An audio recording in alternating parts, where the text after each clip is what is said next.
आज इस वीडियो में हम देखने वाले हैं आर्टिकल राइटिंग। जब भी आप आर्टिकल लिखेंगे तो कैसे लिखा जाता है। तो यहाँ पे हमारे सामने एक क्वेश्चन गिवन है।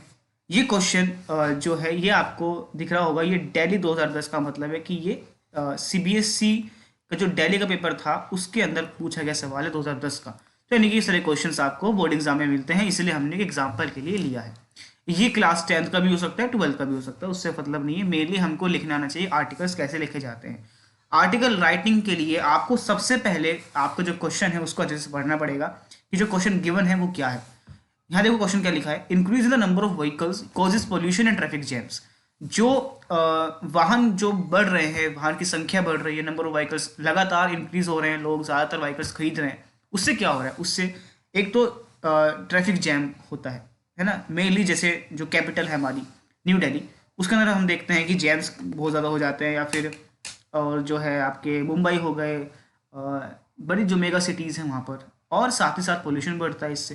तो हमको एक आर्टिकल लिखना है। Right an article in 150 to 200 words. हमें हमेशा ध्यान रखना है कि हमको हमारे क्वेश्चन के अंदर वर्ड लिमिट कितनी दे रखी है। यहाँ पे हमको लगभग 200 के आसपास हमें रखना है। तो यानी कि हमारा जो आर्टिकल हो वो लगभग 190 के अराउंड में कंप्लीट हो जाना चाहिए। ये हमको ध्यान रखना है। वर्ड लिमिट से ज़्यादा लिखने पर मार्क्स डिडक्ट होते हैं, तो आपको इसी के अराउंड अपना आर्टिकल कंप्लीट कर लेना होता है। तो बाद में आप वर्ड्स को काउंट कर सकते हैं कितने हैं। ऐसा नहीं कि बिल्कुल एग्जैक्ट इतने होने चाहिए, आसपास का अप्रोक्सीमेटली होता है, बस इतना चाहिए होता है। ठीक है।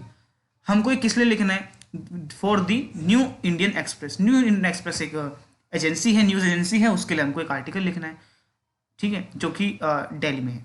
Highlighting the urgent need to solve these man made problems giving suitable suggestions. हमको करना है, हमको साथ ही साथ एक आर्टिकल भी लिखना भी है, और साथ में उसमें कुछ हमें कुछ जानकारी, इसको सॉल्व कैसे सॉल्व करें। और मैन मेड प्रॉब्लम्स जो हमारी जो ये मैन मेड का मतलब जो हमने ही बनाई, हमारी बनाई हुई दिक्कतें हैं ये व्हीकल्स तो हम ही बना रहे हैं और पोल्यूशन हम ही से हो रहा है, तो उसको कैसे सॉल्व करें, इसका हमें कुछ सजेशंस देने हैं। और उन्होंने हमें कहा है यू आर माधव और माधुरी। हमें क्या होता है, हमेशा ये ध्यान रखना है कि क्वेश्चन के अंदर हमें नाम क्या दिए हैं। अगर आप गर्ल होंगी तो आप माधुरी लिखेंगी, और अगर आप बॉय हैं तो आप माधव लिखेंगे। कभी भी अपना नाम नहीं लिखा जाएगा, अपना नाम हमें नहीं लिखना होता है। अगर नाम नहीं दे रखा तो हम XYZ लिख देते हैं, या फिर हम ABC लिख देते हैं। ठीक है, ये ध्यान रखना, ये बहुत इंपॉर्टेंट चीज़ है, ये आपको ध्यान रखनी है। हमेशा जब आप आर्टिकल लिखेंगे तो कुछ मेन पॉइंट्स हमको याद रखने हैं। पहला पॉइंट, सबसे पहले हम देते हैं इंट्रोडक्शन, कि जो हमारा टॉपिक है उसका इंट्रोडक्शन देंगे। सबसे पहले हम ऊपर उस जो हेडिंग है उसको लिखेंगे। तो यहाँ पे हेडिंग हम कुछ भी बना सकते हैं हिसाब से, कि हम लिख सकते हैं प्रॉब्लम्स ड्यू टू पोल्यूशन। हम कुछ भी हेडिंग बना सकते हैं। प्रॉब्लम्स ड्यू टू व्हीकल्स, क्योंकि पोल्यूशन सिर्फ प्रॉब्लम नहीं है, व्हीकल्स की प्रॉब्लम है, ड्यू टू व्हीकल्स इन मेगा सिटीज़। इस तरह से आप कुछ भी अपना एक सब्जेक्ट क्रिएट कर लोगे, और उसको सबसे ऊपर लिख दिया जाता है एक लाइन में, और नीचे अंडरलाइन कर देना होता है। इस तरह से हम लोग अपना सब्जेक्ट ऊपर लिखते हैं। कभी भी इसमें डेट नहीं लिखी जाती, तो आपको डेट लिखने की कोई ज़रूरत नहीं है, कोई नीड नहीं है कि आप डेट लिखें। सिर्फ आपको ऊपर टॉपिक और नीचे से अपना आर्टिकल स्टार्ट कर देना होता है, जिसको हम बॉडी बोलते हैं, कि हमारी बॉडी क्या है। नाम जो है, नाम आप स्टार्टिंग में लिख सकते हैं बाय माधव, जैसा लिख सकते हैं। या आप सबसे नीचे जब आपका आर्टिकल कंप्लीट हो जाए वहाँ भी आप नीचे ऐसे बाय माधव लिख सकते हैं। दोनों ही करेक्ट है। ठीक है, नाम और आपका ये टॉपिक, और फिर पूरा आर्टिकल में आपकी पूरी जानकारी। जब भी आप आर्टिकल लिखेंगे तो सबसे पहले हम उस आर्टिकल में जो प्रॉब्लम है वो डिस्कस करेंगे। जैसे यहाँ पे हमारे पास क्या दिक्कत है, हम बताएंगे कि व्हीकल्स क्यों बढ़ रहे हैं आजकल, क्यों बढ़ रहे हैं व्हीकल्स, क्या हो रहा है, कि किस वजह से ऐसा हो रहा है, उसके बारे में थोड़ा जानकारी देंगे, है ना, डिस्कस करेंगे। फिर धीरे धीरे हम उसकी दिक्कतों पर आएंगे, उससे हमें प्रॉब्लम्स क्या हो रही हैं, क्या दिक्कतें हो रही हैं। फिर हम लोग उसके सोल्यूशन बताएंगे कि इसको हम कैसे सॉल्व कर सकते हैं। और लास्ट में कुछ ना कुछ कंक्लूजन ज़रूर देंगे कि हमें इससे क्या सीखने को मिलेगा। जो भी टॉपिक है उसके बिहाफ पर वो डिपेंड करता है कि हम क्या लिख सकते हैं। तो यहाँ पे इस क्वेश्चन का जो आंसर है वो हमको कुछ ऐसा दे रखा था साइट पर, तो इसको हम थोड़ा रीड करेंगे। यहाँ पे जो क्या लिखा है, cities in general have a great deal in common with vehicles. In fact, they often seem to be turning into vehicles. India's population and its traffic is concentrated within its cities. जो India की जनसंख्या है, population है, और जो traffic है वो एक ही ऐसे बिल्कुल कंसंट्रेट हो जाता है, यानी कि आपस में ऐसे जुड़ जाता है कि वहाँ पे जैम्स क्रिएट हो जाते हैं, यानी कि जगह नहीं, स्पेस ही नहीं रहते सिटीज़ के अंदर। The increase number of vehicles in Delhi is putting our city at the risk of completely losing clean air to breathe. तो यहाँ पे उन्होंने क्या बताया, सबसे पहले उन्होंने बताया कि क्या हो रहा है, लेकिन इस आर्टिकल में फिर भी कुछ कमियां हैं, क्योंकि ये आर्टिकल बहुत छोटा मुझे दिखा। आपको जब एग्जाम में आर्टिकल लिखना है वो, क्योंकि आपकी जो शीट होती है, जो आपकी जनरल नोटबुक होती है, वो तो उसमें तो आप एक पेज में कंप्लीट कर सकते हो, लेकिन जो आपकी बोर्ड एग्जाम की शीट होती है, जो एग्जाम की शीट होती है, वो कुछ ऐसी होती है, कुछ इस तरह से होती है। तो ये स्पेस इसमें कम रहता है। तो हमको क्या करना है, हमको इसमें तो पूरा लिखना ही है, तो हमारा कंप्लीट होना चाहिए पेज, तो हमको पूरा लिखना ही लिखना है।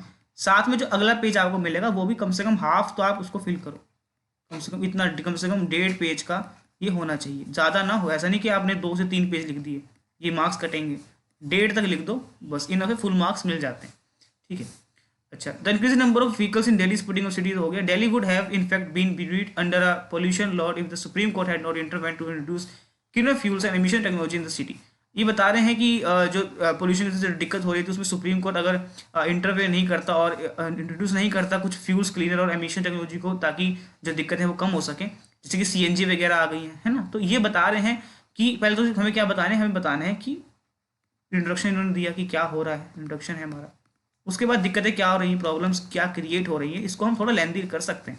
ये तो उन्होंने बहुत छोटा लिखा है, तो आपको बहुत लेंदी बना सकते हो इसको। बहुत सारी दिक्कत होती है पोल्यूशन की वजह से, आप जानते हो, वो सब लिखा जा सकता है। फिर उसका सोल्यूशन क्या है, जैसे कि ये इन्होंने लिखा है सीएनजी वगैरह है ना, हम ट्रैफिक कम कर सकते हैं। कुछ गवर्नमेंट पॉलिसीज़ बन सकती है, जैसे कि आप जानते हो दिल्ली में गवर्नमेंट पॉलिसीज़ बन चुकी हैं, जो आम आदमी पार्टी है उन्होंने बहुत सारी पॉलिसीज़ बनाई है ताकि जो है पोल्यूशन कम किया जा सकता हो, है ना। तो गवर्नमेंट पॉलिसीज़ बन सकती हैं, ठीक है। फिर उसके बाद हम कह सकते हैं फाइन्स लगाए जाने चाहिए, फाइन्स लग सकता है। तो ये कुछ ऐसी चीज़ें हैं जिससे हम, अगर आपको खुद सोचना पड़ेगा, टॉपिक तो कुछ भी हो सकता है, टॉपिक तो कुछ भी हो सकता है, लेकिन वो आपको सोचना पड़ेगा कि हम क्या सोच के क्या लिख सकते हैं, क्योंकि टॉपिक तो हमको कोई फिक्स नहीं रहता, वो कुछ भी हो सकता है। तो हमको प्रैक्टिस नहीं होनी चाहिए कि हम अपने जो हमारे ख्याल हैं, जो हमारी सोच है, जो हमारे विचार हैं, वो हम अच्छे से सामने रख सकें लिख कर। तो बस इतना ध्यान रखना है, ठीक है। फिर इसमें हम और क्या चीज़ें ऐड कर सकते हैं, जब भी आप किसी आर्टिकल को लिखें आप वहाँ पे फैक्ट्स ज़रूर लिखें। यहाँ पे कुछ इन्होंने फैक्ट्स नहीं दे रखे हैं, अगर आप फैक्ट्स लिख देते हैं तो आपको बहुत फ़ायदा मिलेगा। फैक्ट्स का मतलब क्या है, जैसे कि कितना पोल्यूशन हो रहा है, कितने परसेंट जो है वो पोल्यूशन बढ़ रहा है, ठीक है, परसेंटेज क्या है पोल्यूशन की, कितने उससे डेथ्स, कितने लोग मर गए, डेथ हो गई, कितने लोगों की डेथ हो गई है, ठीक है। फिर कौन कौन सी पॉलिसीज़ कब कब आई, अगर आपको थोड़ी बहुत इसकी नॉलेज होगी तो आप लिख दोगे, ठीक है। अगर हमारे पास ये नॉलेज रहेगी तो हम हमें फैक्ट्स भी लिख सकते हैं। अगर आप फैक्ट्स नहीं लिखना चाहते तो आप कुछ स्लोगन्स लिख सकते हैं, जैसे कि जैसे कि आप कोई बड़े बड़े जो फिलोसोफर्स होते हैं उनके लिख सकते हैं, महात्मा गांधी हैं उनके लिख सकते हैं, है ना। किसी कोई बड़ी बात उन्होंने कही थी वो आप वहाँ पे मेंशन कर सकते हैं। तो ये सब चीज़ें बहुत ज़रूरी हैं, इनसे बहुत अच्छा इंप्रेशन पड़ेगा टीचर पर, आपको नंबर पूरे मिल जाते हैं, ठीक है। तो ये चीज़ें ध्यान रखनी। उसके बाद इन्होंने थोड़ा सा और हमको दे रखा है आगे, जो हमारा आंसर है वो ये है, it is high time we now look towards solving this problem of heavy traffic. फिर उन्होंने सॉल्व कैसे करें, ठीक है, क्योंकि इससे हेल्थ पे बहुत दिक्कत पड़ती है, हेल्थ सेक्टर बहुत ख़राब हो जाता है, समय की बर्बादी होती है ना। The traffic police department must use technology for controlling. Traffic police को ध्यान रखना चाहिए कैसे हम रेगुलेट करें, आजकल की जो लेटेस्ट टेक्नोलॉजी है उसका इस्तेमाल होना चाहिए, है ना। और लोगों को जागरूक करना चाहिए, लोगों को स्कीम्स बतानी चाहिए क्या स्कीम्स है क्या, और उनको अगर क्योंकि वो नॉलेज होगी उनको तो वो भी इसमें साथ देंगे, जो मेन जो हमारी जनता है वो साथ देगी, तो इस चीज़ को सॉल्व कर सकते हैं। तो ये सब चीज़ें उन्होंने बताई हुई हैं, ठीक है। आप समझ रहे होंगे कि हमें कैसे लिखना है। उसके बाद फिर बस इन्होंने लास्ट में लिख दिया कि दस we as responsible citizen just need to make a start. तो हमें ये हमारी खुद की जिम्मेदारी है कि हम अब इस चीज़ को करें। तो ये हमने एक पॉजिटिव लास्ट में पॉजिटिव लाइन लिख दी है।